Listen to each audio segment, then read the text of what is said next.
नमस्कार दोस्तों, इतिहास गवाह है में आपका स्वागत है। आप सोच रहे होंगे कि क्या हुआ, ये सडनली एपिसोड्स आना क्यों बंद हो गए। तो इसका एक सबसे बड़ा रीज़न ये है कि मैं थोड़ा सा एक अलग टाइप का vocation which is stand up comedy ये भी आजकल ट्राई कर रहा हूँ। और अगर आप लोग में से कोई भी इंस्टाग्राम पे है तो मेरा उस पर हैंडल है, the name of the handle is Sachin it up. Sachin का स्पेलिंग जो है वो है SUCHIN, सचिन SUCHIN, ध्यान रखिएगा SUCHIN it ITUP, Sachin it up. तो ये मेरा हैंडल है। अगर आप इंस्टाग्राम पे है तो ज़रूर प्लीज़ फॉलो कीजिए। मैं उस पर रील्स डालते रहता हूँ once in a while. And आजकल मैं स्टैंड अप कॉमेडी भी ट्राई कर रहा हूँ, ओपन माइक्स जा रहा हूँ। तो again like this is again a request, if you like, if you want to support, please follow, please share my profile. Anyways, coming back to history, आज के एपिसोड में हम लोग आगे बढ़ेंगे and we will discuss the expansion of industrial revolution and varied model of industrialization. देखिए होता क्या है कि आपको जो समझ में आया होगा, Britain did not plan their industrial revolution, right? They did not, it just happened and then they realize कि अरे इसको इंडस्ट्रियल रेवोल्यूशन कहा जा सकता है। अल्फ्रेड टोनेबी का जो मैं एग्जांपल दे रहा था पिछले एपिसोड्स में। बट जो अब दूसरे कंट्रीज हैं, what will happen now is कि इंडस्ट्रियल रेवोल्यूशन के कारण British product in other markets is cheaper now. तो उसके कंपटीशन में दूसरी कंट्रीज को रिस्पॉन्ड करना बहुत जरूरी है। So now every country will think about industrial revolution, industrialization in their own context and in their own ways, and will face their own specific set of challenges। कहीं कहीं ये हो पाएगा डेवलपमेंट, कहीं कहीं नहीं हो पाएगा। तो अभी एक पहले दो एग्जांपल्स हैं, इंडिया एंड चाइना। आप अगर देखेंगे, जब ब्रिटिश केम टू इंडिया तब we had about 24% share of GDP in the world. We were pretty rich at that time, and then what will happen is, like, as Britain will undergo industrial revolution, they will start dumping their cheaper products in our market, and of course they will, arrangement ऐसा होगा कि जो हमारी traditional industries हैं वो they cannot now compete with the cheaper British products। तो वो काफी, मतलब the traditional industries will be destroyed in India and China। तो ये एक जो उनके इंडस्ट्रियल रेवोल्यूशन का इम्पैक्ट इंडिया और चाइना पे था, that they couldn't modernize, and obviously the British did not want Indian industries to modernize क्योंकि competition हो जाएगा, right? The other countries did not adopt the exact model as of British because their context was different। तो अब हम इस episode और अगले episode में 4 डिफरेंट इकोनॉमीज का इंडस्ट्रियलाइजेशन का प्रोसेस थोड़ा ब्रीफ में समझेंगे।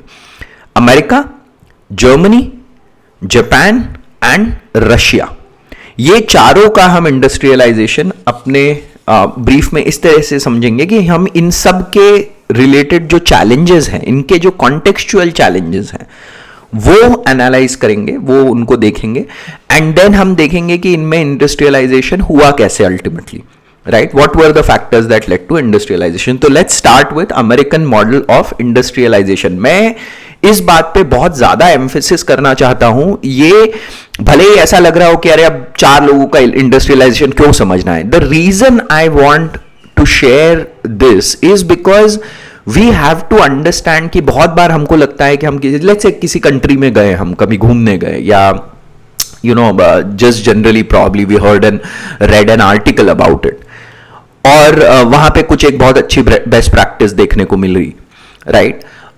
हमारा सबसे पहला थॉट होता है कि अरे इसको लाकर इंडिया में लगा देंगे, और हम कभी ये शायद ही सोचते हैं कि भाई जो कॉन्टेक्स्ट है वो बहुत अलग है इंडिया में, right? And if the intervention is not context based, which British tried to do in India, आप अगर मेरा मॉडर्न इंडिया का जो सीरीज सुनेंगे उसमें आप समझेंगे कि बहुत सारे British viceroys and officers who came here tried to implement exact same ideas that were gaining popularity and were beneficial in Britain, but were not at all successful in India. In fact, they were disastrous in India because context अलग था.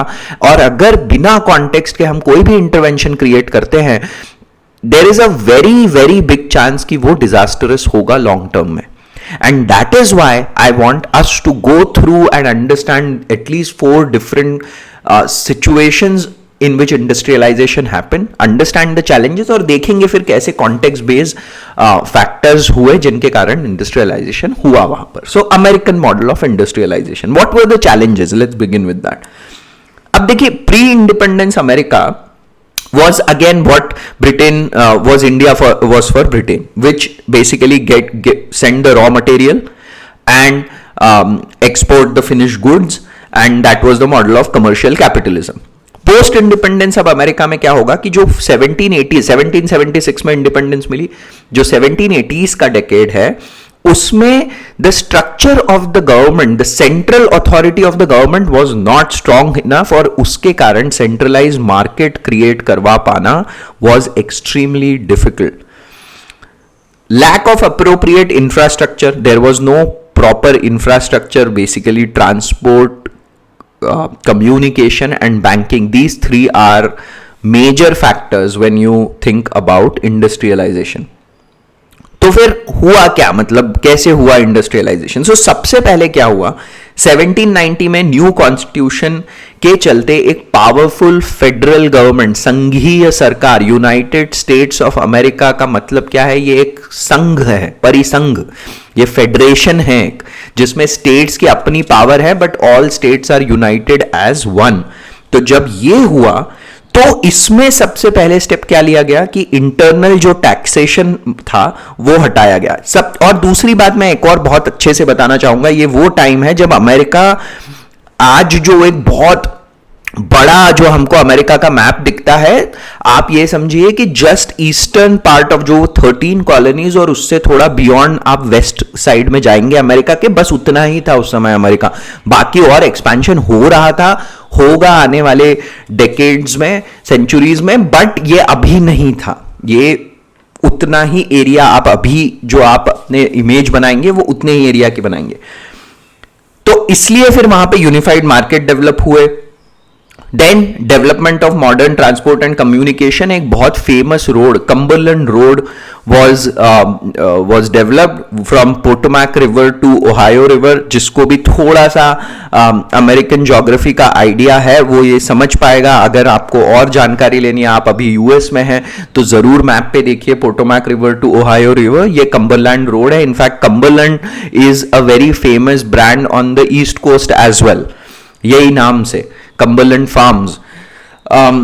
और आगे चल के फिर highway, super highways, airports, all of these developments will take place across the North American continent.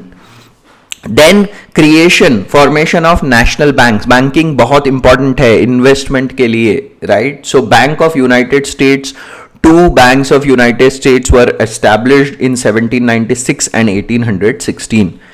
And then insurance and currency system was created to support industrialization. And then most importantly, ये एक बहुत important बात है, protectionism का policy adopt किया गया था. And Alexander Hamilton, जो एक इकोनॉमिस्ट भी थे और एक पॉलिटिशियन थे, उनका बहुत बड़ा रोल रहा है इसमें.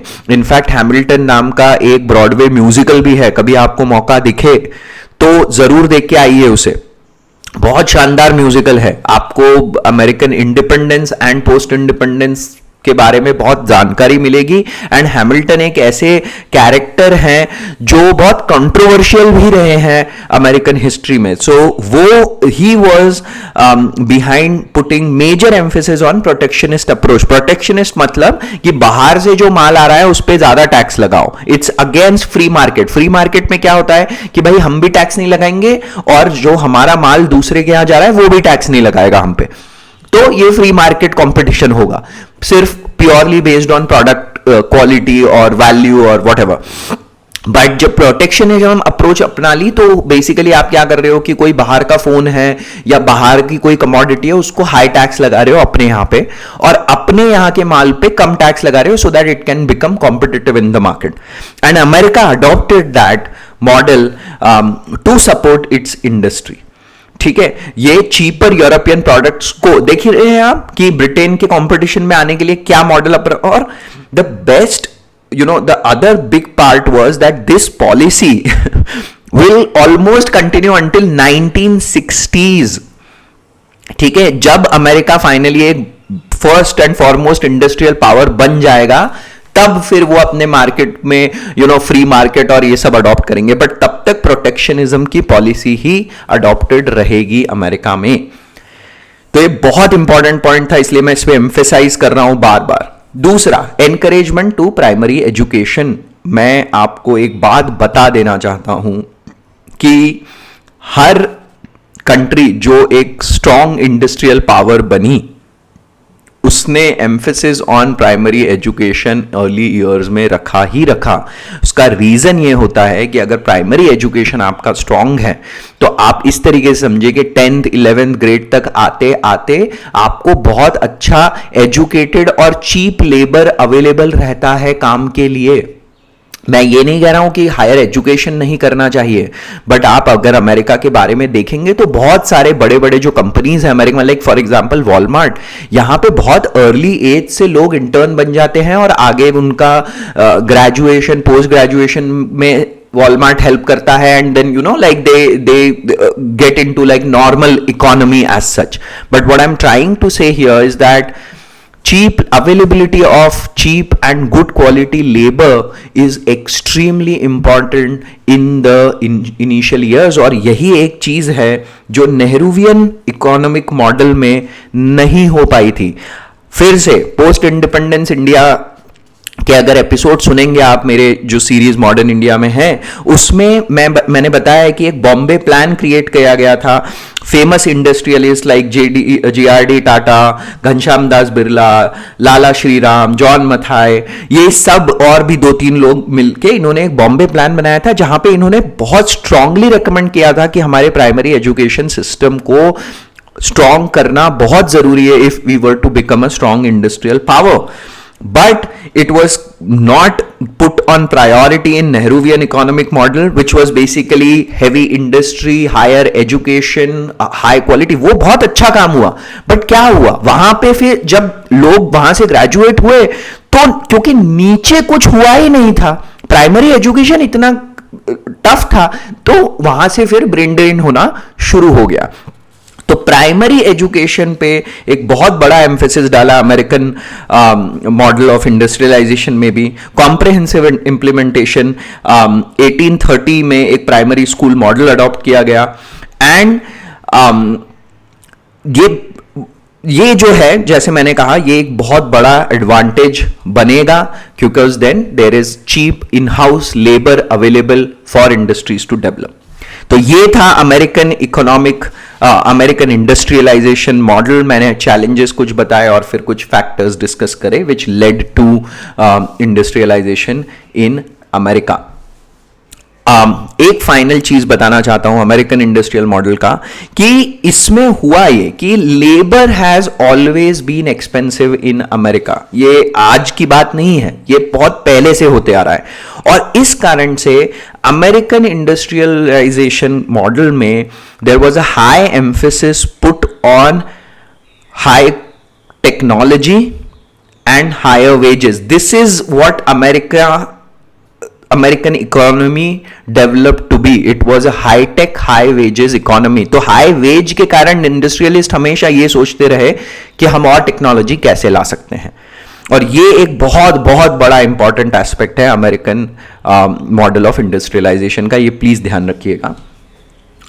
अब आते हैं जर्मन मॉडल ऑफ इंडस्ट्रियलाइजेशन में. अब चैलेंजेस से शुरू करते हैं. हमने हिस्ट्री में अभी इसी वर्ल्ड हिस्ट्री में देखा था, सुना था कि जर्मनी का सबसे बड़ा चैलेंज ये था कि ये बहुत छोटे छोटे स्टेट्स में ऑलरेडी डिवाइडेड था, 200 स्मॉल स्टेट्स, राइट, जिनमें से given that it was also a seat, मतलब ये पूरा एरिया जो था वो हैब्सबर्ग मोनार्की के अंतर्गत आता था, तो इस कारण से इसमें बहुत जगहों पर अभी भी फ्यूडलिज्म एग्जिस्ट करता था।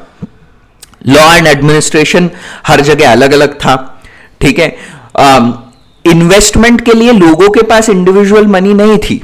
ध्यान रखिएगा, ब्रिटेन में क्या था, ब्रिटेन में हमने देखा था कि राइट अराउंड 1601 जब ईस्ट इंडिया कंपनी फॉर्म हुई थी, तब लोगों ने अपने इन्वेस्टमेंट लगाए थे, इंडिविजुअल इन्वेस्टमेंट। वहां यहां पर ये मतलब नहीं था जर्मनी में पॉसिबिलिटी, क्योंकि लैक ऑफ इंडिविजुअल मनी था, ठीक है। और एक पेट्रियार्कल रूल रहता था जिसमें लोग from one place can not settle into other places. तो ये एक जो प्रॉब्लम था, ये क्योंकि आप खुद सोचिए ना, लेबर अगर मूव करेगा तो कहीं तो जाकर सेटल होगा, और इस रूल के कारण वो हो नहीं पा रहा था, करेक्ट। तो ये कुछ चैलेंजेस थे in front of German model of industrialisation. अब क्या फैक्टर्स थे which led to this industrialisation? तो सबसे पहले तो नेपोलियन का एक बहुत बड़ा रोल था। देखिए, नेपोलियन मतलब एक तानाशाह बन गया था, बट आप देखेंगे कि उसके कारण जो चेंजेस यूरोप में हुए वो बहुत लॉन्ग टर्म और परमानेंट होते गए, करेक्ट। तो नेपोलियन का रोल क्या था कि इसने सबसे पहले तो ये 200 प्रिंसली स्टेट्स को खत्म करके इनको एक 16 स्टेट्स, तो इसमें एक बड़ा इंटीग्रेशन वाला आइडिया आ गया। दूसरा, ideas of French revolution spread with Napoleon, right. Administrative integration, end of feudalism, equal citizenship, समान नागरिकता की भावना, ठीक है। और फिर मैंने जो एक बताया था नेपोलियन कोड, जो बहुत ज्यादा इंपैक्टफुल रहा on later legal codes across Europe and Britain and different parts of even different parts of the world as well, ठीक है। तो नेपोलियन कोड, तो ये बहुत बड़ा एक नेपोलियन का इंपैक्ट रहा। फिर वियना कांग्रेस हमने डिस्कस किया था, जिसमें हमने बताया था, हम जब यूनिफिकेशन ऑफ जर्मनी सुन रहे थे तब हमने ध्यान दिया होगा आपने कि राइनलैंड जो एरिया था वो प्रुशिया को दे दिया गया था, और Rhineland was very rich in coal which basically provided an impetus to their industrialization. Then हमने ज़ोल्वोरिन भी डिस्कस किया है। Zollverein was basically towards unification of market, unification of taxation system, and that played a huge role again in the industrialization of Germany. And then the economist, एक famous economist है Friedrich List, ये भी इन्होंने भी support किया American model का approach which is protectionism. तो Germany भी प्रोटेक्शनिज्म अडॉप्ट करेगा अपने मॉडल में, कि यहां पर हम लोग हाई टैक्सेशन रखे बाहर के गुड्स को। Again they have to compete with British products, remember that, and that's why they will contextual knowledge is super important. We have to think about context again and again. And then fifth is railway and primary education. Railways की हमने already यहां पर बात कर रखी थी। Unification of Germany में मैंने बताया था कि कैसे railways played a huge role in unification के प्रोसेस में भी, and therefore the second part was primary education. A Prussian model of education was developed and adopted, and that played, again मैंने बार बार बता रहा हूं, प्राइमरी एजुकेशन हमने American model में भी देखा, जर्मन मॉडल में भी देख रहे हैं, और ये बहुत इंपॉर्टेंट फैक्टर है। फिर एक जॉइंट स्टॉक बैंक क्रिएट करा गया which played a huge role in industrial investment. और अब हम देखेंगे यूनिफिकेशन जैसे ही खत्म होगा जर्मनी के बाद, तो अब ये रैपिडली इंडस्ट्रियलाइज होगा इन इलेक्ट्रिकल्स, केमिकल्स, मोटर व्हीकल, ये सारी इंडस्ट्रीज। एंड जो ब्रिटेन 100 इयर्स में कर पाया था वो जर्मनी अब 30 साल में कर देगा। एंड देयरफॉर ये एक यूरोप में, जैसे मैंने बताया था, याद है कि पहले फ्रांस एक पावर हुआ करता था, हमने समझा कि यूनिफिकेशन के कारण जर्मनी हो गया था, बट अब सोचिए इंडस्ट्रियल पावर भी ब्रिटेन से स्ट्रॉन्गर हो गया है। And therefore the market competition will between Germany and Britain will be intense.